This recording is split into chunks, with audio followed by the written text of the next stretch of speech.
tripling your money. So this is just like all the other ones, except it is a little different. We want to figure out how long it takes to triple our money. And again, the rate is, for problem number 30, it's 5.75%.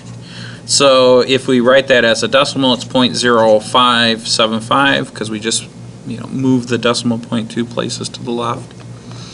And now let's read it out loud. It says, determine how much time is required for an investment to triple in value if the interest is earned at a rate of 5.75 compounded continuously. So whenever we see compounded, that's a U, compounded continuously, then we always use that. I call it the PERT formula, but P stands for principal. This is Euler's number E raised to the rate times time, and that gives you the amount that you end up with. So in this case, because we want to triple our money, we start with an initial amount of A times Euler's number E raised to the RT is equal to 3A.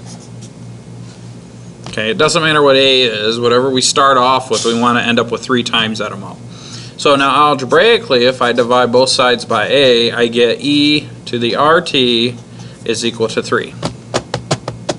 So now the next step would be is to say E 0.057, because that was our rate, times T equals 3.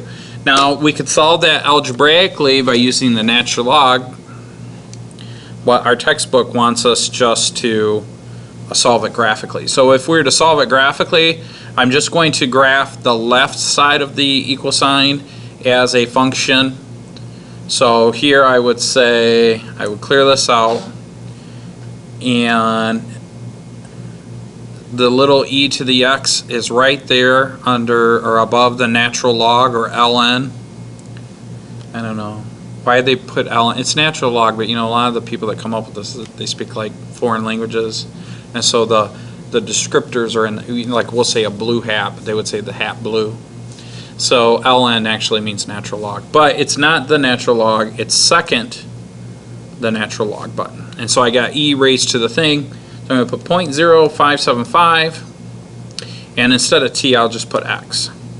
Close my parentheses. So that's the first expression, whatever's on the left hand side of the equal sign.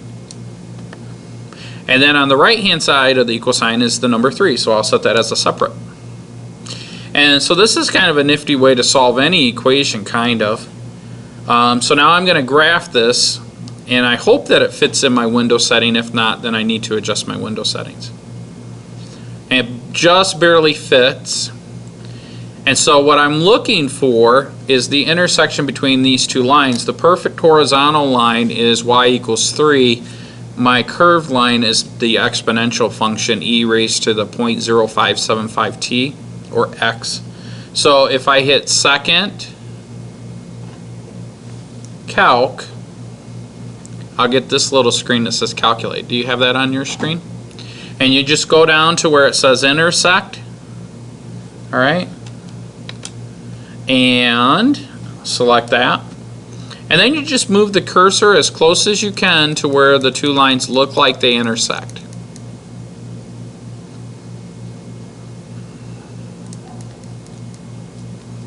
And then you just hit enter for the first curve, get it a little closer for the second curve, hit enter, and then the guess. And so it's like 19.106. So t then is approximately 19.106. Any questions on that one?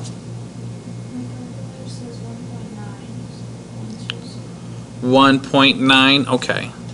You might